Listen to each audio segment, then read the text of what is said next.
बामुलाहिजा होशियार, बादशाहों के बादशाह, शहंशाहों के शहंशाह मोहम्मद जलालुद्दीन अकबर पधार रहे हैं। आप और थोड़ी धीमी आवाज में हमारे आने का ऐलान क्यों नहीं करते? तशरीफ रखिए आप लोग, अब बोलिए। जहां पना, जब से आपने हमारी तनख्वाह में कटौती की है ना, हमारा कहीं मन ही नहीं लग रहा। पूरे तन बदन में सुस्ती सी छा गई है, जहां कमजोरी सी महसूस होने लगी। और अब्बा हुजूर, जब से आपने हमारे शाही जेब खर्च में कटौती की है, तब से हमें हमारे अस्तबल में घोड़ों की जगह गधे रखने पड़ रहे हैं, जो हमें ढेचू ढेचू के नाम से बुलाकर हमारा नाम खराब कर रहे हैं। और हाँ बुबू, आपने मेरे साथ साथ पिताजी की जेब खर्ची पे भी पाबंदी लगा दी। पिताजी पता है क्या कर रहे हैं? मेरी गुल्लक में से बच्ची कुची जो मोहरे है ना, वो भी चुरा कर भाग जाते हैं। है नहीं? बलदेव, चुप कर बेवकूफ। देखिए, हमारा शाही खजाना खाली होने की वजह से हमें ये फैसला लेना पड़ा है। वैसे भी बलदेव, हम उम्मीद करते हैं कि आपने हमारे फौज की तादाद कम कर दी होगी और साथ साथ में उनके रख रखाव में जो गैर जरूरी खर्चे हो रहे हैं उनमें भी कटौती कर दी होगी। जी जान, आपके हुक्म पर कुछ तोपखाने बंद कराने के साथ साथ नए हथियार भी बनाने बंद कर दिए। और जापना, आपके हुक्म के अनुसार हर विभाग के जितने भी गैर जरूरी खर्चे थे, हमने उन पर पाबंदी लगा दी। बहुत खूब। झापना की जय हो। आइए आइए गुप्तचर गुप्ता, बताइए क्या खबर लाए? झापना, खबर मिली है कि तुर्की का बादशाह हमारे खिलाफ जंग छेड़ने वाला है। क्या? उन्हें पता चल गया है कि आपने शाही फौज और तोपखानों की तादाद घटाकर नए हथियार बनाना कम कर दिए। आप जा सकते हैं। जापाना, इस वक्त हमारी फौज की तादाद कम है। इस बात का फायदा उठाकर वो हमसे जंग छेड़कर जंग जीतना चाहता है। जहांपना, भले ही फौज की तादाद कम हो गई हो, लेकिन फौज के हौसले बुलंद हैं। लेकिन जहांपना, हकीकत यह है कि सिर्फ हौसले के बल पर जंग नहीं लड़ी जाती। जंग लड़ने के लिए हथियार चाहिए और हथियार के लिए धन। हमारी राय यह है जहांपना कि उस धन के लिए प्रजा पर और कर लगाना चाहिए।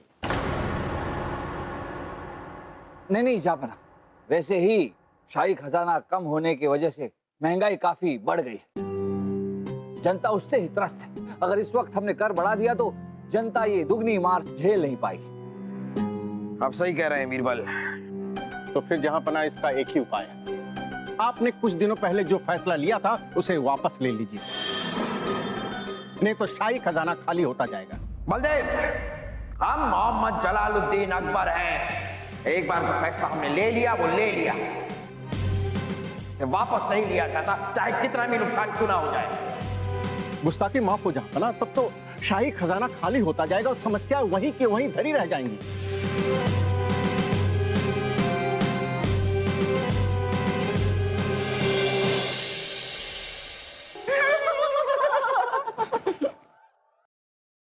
दासी कमला और बिमला, हम सुंदर तो लग रहे हैं ना? रानी साहिबा, आप बिल्कुल उस पतीले की तरह चमक रही हो जिसे मैं रोज रगड़ के साफ करती हूँ।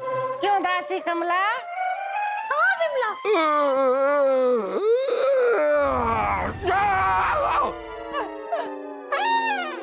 क्या हुआ?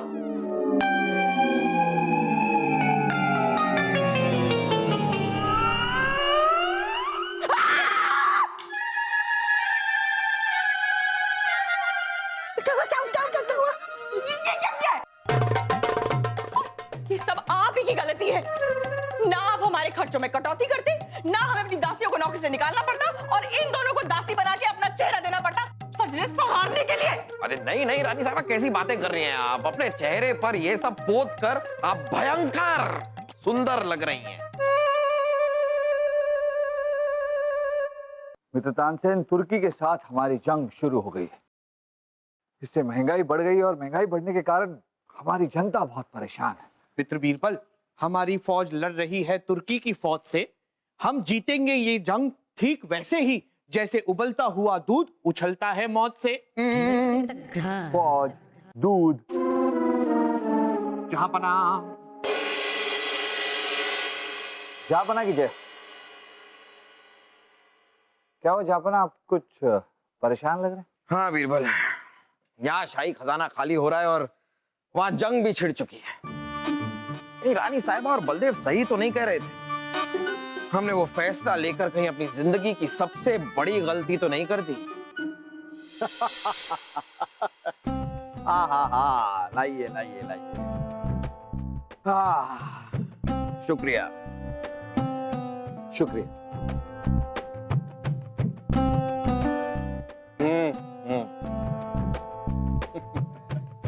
बीरबल, इन्हें तो जानते होंगे आप, छोटू मलदास। इनके वालिद मोटू मलदास, उनके भी वालिद खोटू मलदास। 3 पीढ़ियों से मुगलिया सल्तनत की वफादारी से सेवा करते आए हैं ये। इनकी ये वफादारी काबिले तारीफ है।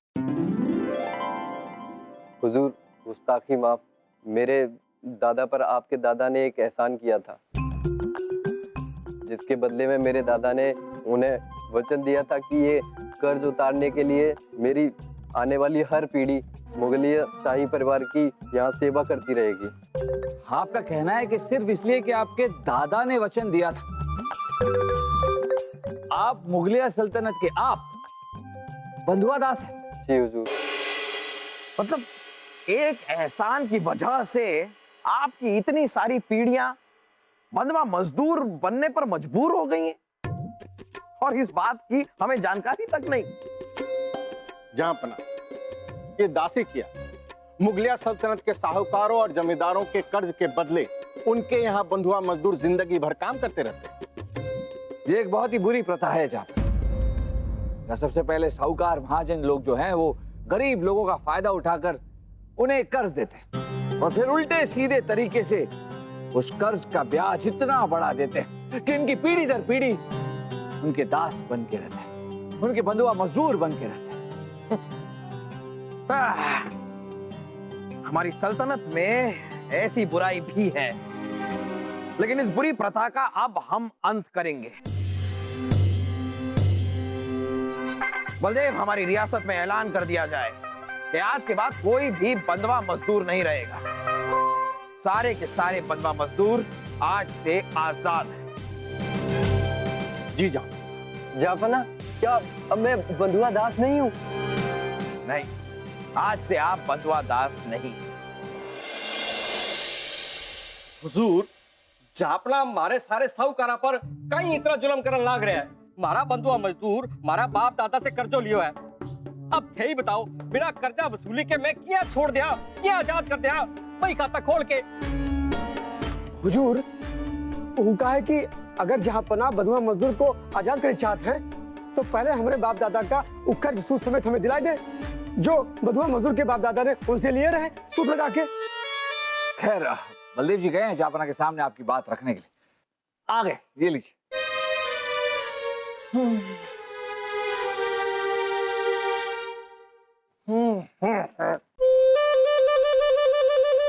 बलदेव जी,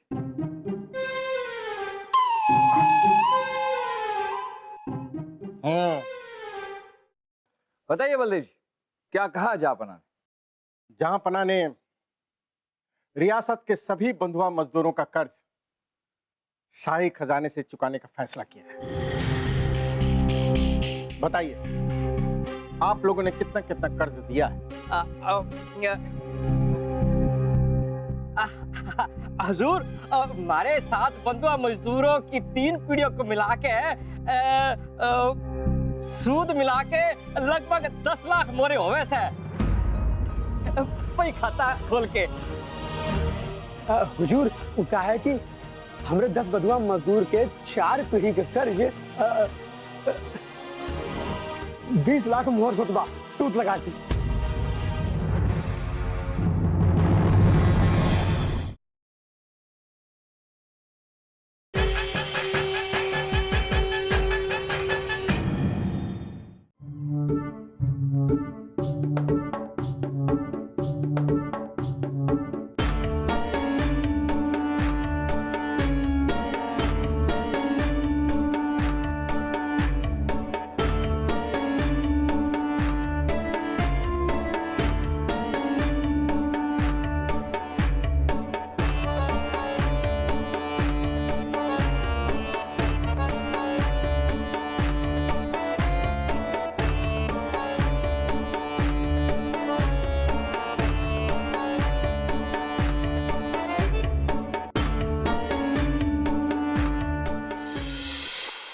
बीरबल, शाही खजाना लगभग खाली हो चुका है। अब बाकी के बंधुआ मजदूरों को हम आजाद भी कैसे करेंगे? जहापना आप चिंता मत कीजिए, ईश्वर हमारे साथ है। जरूर कोई ना कोई रास्ता निकल आएगा। हमें तो कोई ऐसा रास्ता चाहिए बीरबल के बंधुआ मजदूर भी आजाद हो जाएं और हमारा शाही खजाना खाली भी ना, क्योंकि शाही खजाना हमारी प्रजा की अमानत है बीरबल। झापना गुस्ताखी के लिए माफी चाहते हैं झापना। माफ किया। शुक्रिया झापना, एक खुशखबरी लेकर आए। हमारी फौज ने दुश्मन की फौज को खदेड़ दिया है। देखें जहापना, हमने आपसे कहा था ना कि ईश्वर जरूर कोई ना कोई रास्ता दिखाएगा। लेकिन एक बुरी खबर भी है झापना, अपने कर्ज को लेकर के बंधुआ मजदूरों को आजाद कराने के लिए कुछ और साहूकार आए और साथ में ये लंबे लंबे लंबे लंबे लंबे लंबे लंबे लंबे बही खाते लेकर आए। उन सभी को कल हमारे दरबार में बुला लीजिए।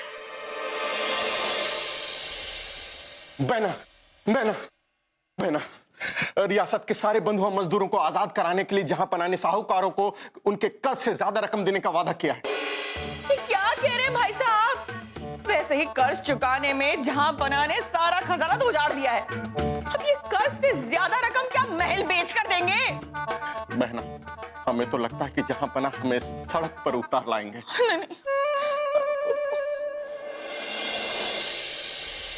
आइए आइए, आप सभी का स्वागत है। देखिए, हमारी योजना से तो आप वाकिफ ही हैं कि आपके बंधुआ मजदूरों को आजाद करने के लिए उनके कर्जे की पूरी रकम हम चुका रहे हैं।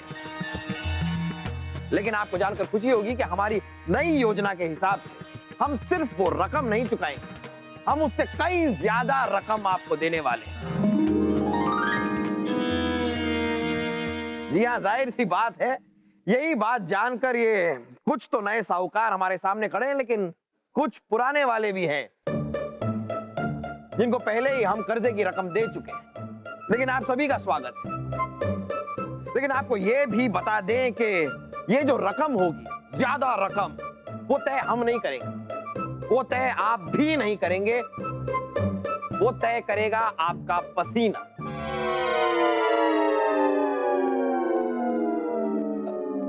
ओ का हुजूर, पसीना कैसे सूद लगा के? जी हाँ, आपका पसीना। आप सभी को अपना पसीना बहाकर उस पसीने को एक प्याली में जमा करना होगा। जिसकी प्याली में ज्यादा पसीना जमा होगा, उतनी ही ज्यादा रकम उसे दी जाएगी।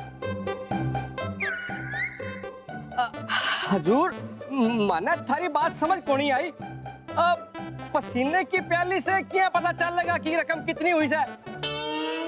वो हम बता दें आपको। देखिए, आप सब पसीना बहाएंगे और जैसे जहापना ने कहा, उसे एक प्याली में इकट्ठा किया जाए। अब अपने पसीने की एक बूंद की कीमत आप खुद तय करेंगे। जिसके प्याली में जितना पसीना है, एक एक बूंद जोड़कर जितनी भी रकम होगी वो आपको दी जाएगी। जिसका जितना ज्यादा पसीना, उसे उतनी ही ज्यादा रकम मिलेगी। बहुत आसान है।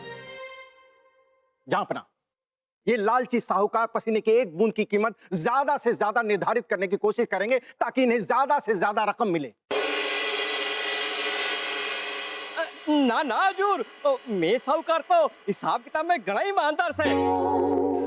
भाइयों, अब यही बता दो कि पसीने की बूंद की कीमत क्या होनी चाहिए? वही खाता खोल के आओ।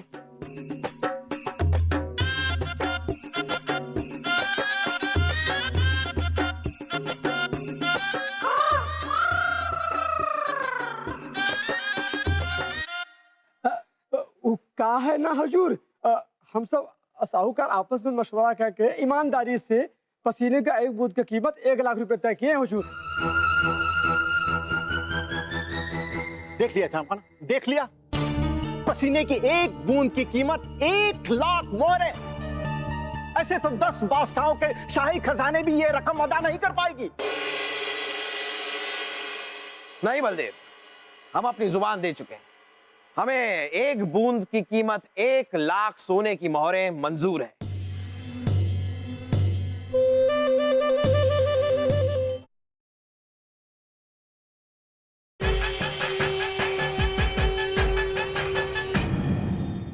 हमें एक बूंद की कीमत 1 लाख सोने की मोहरें मंजूर है। दास,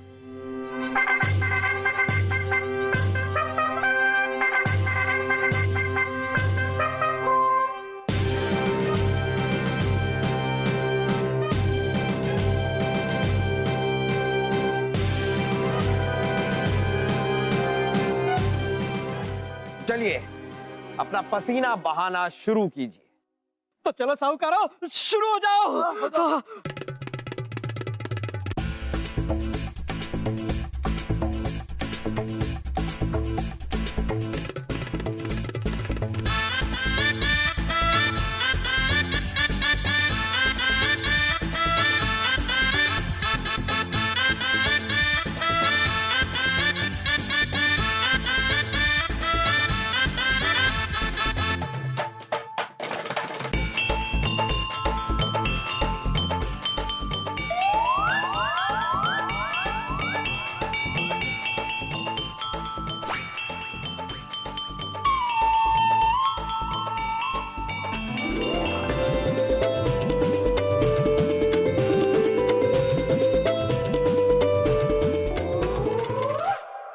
हजूर, हमने तो आधी प्याली भर दी है। अब एक बूंद की कीमत के हिसाब से आप खुद ही तय कर दीजिए।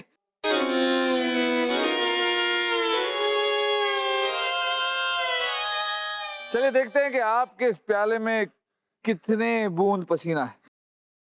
जहां पर इनके प्याले में लगभग 300 बूंद पसीना है। क्या बात करने लग रहे हो हजूर? इनमें 400 से कम बूंदे ना होंगी। ध्यान से देखो एक बार फिर से। हो सकता है जापना। 400 बूंदे पसीना यानी 1,01,000 बूंद के तो हुए 4 करोड़ मोहरे। जी जापना, इनके 300 यानी के 3 करोड़ मोहरे, ठीक है ना? इनके थोड़े कम हैं जब लगभग 200 बूंदे यानी के 2 करोड़ मोहरे। अरे आप रह गए, लाइए। जहां पर इनके भी 2 करोड़ मोहरे। हुजूर, तो थे हमारे सारे लोगों ने पूरी की पूरी रकम दे दो। साहूकार जी, आप लोगों के पसीने का हिसाब तो हो गया, लेकिन अभी उन बंधुआ मजदूरों के पसीने का हिसाब बाकी है, जिन्होंने खुद और जिनके बाप दादाओं ने सालों मेहनत करके आप लोगों की चाकरी करके आप लोगों के लिए पसीना बहाया। उनके पसीने का क्या हुआ साहूकार जी? हमारी बात पल्ले को नहीं पड़ी। उका है कि अभी हम अपना बात समझाता हूं। देखिए कि आपने खुद पसीने की एक बूंद की कीमत 1,00,000 मोहर तय की। बना के लिए आप जैसे प्रजा है, वैसे ही बंधुआ मजदूर भी इनकी प्रजा है। तो जहां बनाने बंधुआ मजदूर के पसीने की कीमत भी 1,00,000 मोहर तय की। अब आपके पसीने की कीमत तो आप लोगों ने बता दी, लेकिन सोचने वाली बात यह है कि बंधुआ मजदूरों ने पीढ़ी दर पीढ़ी आप लोगों की सेवा कर करके पसीना जो बहाया है, उससे कम एक कुआं पसीना तो भर गया होगा ना जापना? तो एक कुएं पसीने की कीमत इनके ही निर्धारित किए हुए कीमत के अनुसार अरबों खरबों में चली जाएगी। क्या मतलब थारो? मारो मतलब योस है कि आपके बंधुआ मजदूर अरबों खरबों का पसीना आप लोगों के लिए बहा चुके हैं। यानी कि जो कर्जा उन्होंने लिया है वो कर्जा तो वो चुका ही चुके हैं, और कर्जे को छोड़िए, कर्जे से कई ज्यादा रकम वो आप लोगों को दे चुके हैं। ये तो गलत हो गया। तो जाहिर सी बात है कि उन्होंने जो अरबों खरबों आप लोगों को दिए हैं उसमें से वो 3-4 करोड़ की रकम निकालिए, और बाकी जो बनता है वो वापस आप अपने बंधुआ मजदूरों को लौटाइए। चलो तुम सब बकाया रकम निकालो, नहीं तो सबको कोड़े पड़ेंगे। हुजूर, बंधुआ मजदूरों की बकाया रकम चुकाते चुकाते हमारे तो पूरे खानदान को और परले तक बंधुआ मजदूरी करनी पड़ेगी। ना हुजूर, माने मारो कर्जो खोनी चाहिए। माने तो बस माफ कर दो, वही कहते खोल के माफ कर दो हुजूर, माने तो बस। हुजूर, वो कहा है कि जो आपने कर्ज के बदले हमको रकम दी थी ना, वो हम वापस दे देते हैं और बंधुआ मजदूर को आजाद किए देते हैं सूद लगा के। क्यों? अब बंद हो गए सबके बही खाते? जब खुद का पसीना बहा तो पसीने की कीमत समझ में आ गई। और आप लोगों ने बंधुआ मजदूर का पसीना इतना सस्ता कर दिया कि एक बंधुआ मजदूर जीते जी लाश बन गया। अब आप सब लोग जाइए और तुरंत सारे के सारे बंधुआ मजदूरों को आजाद कीजिए, वरना ये पूरी की पूरी रकम हम आपसे वसूलेंगे।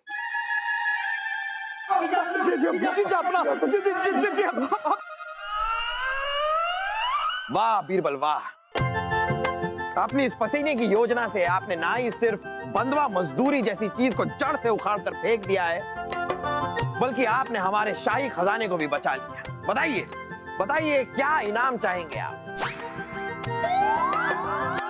आपने तो हमें पहले इनाम दे दिया जापना। आज आपने हमारे मुल्क को बंधुआ मजदूरी से आजादी दे दी। बस जापना इतना कीजिए कि हमारे मुल्क का हर गरीब, हर मजदूर सर उठाकर जी सके। सही कहा आपने बीरबल। आज के बाद हमारी रियासत में हर साल एक दिन मजदूर दिवस के नाम से मनाया जाएगा। इस दिन हम मजदूरों को सम्मानित करेंगे, क्योंकि जहां हो मजदूरों का सम्मान, बने वो मुल्क महान।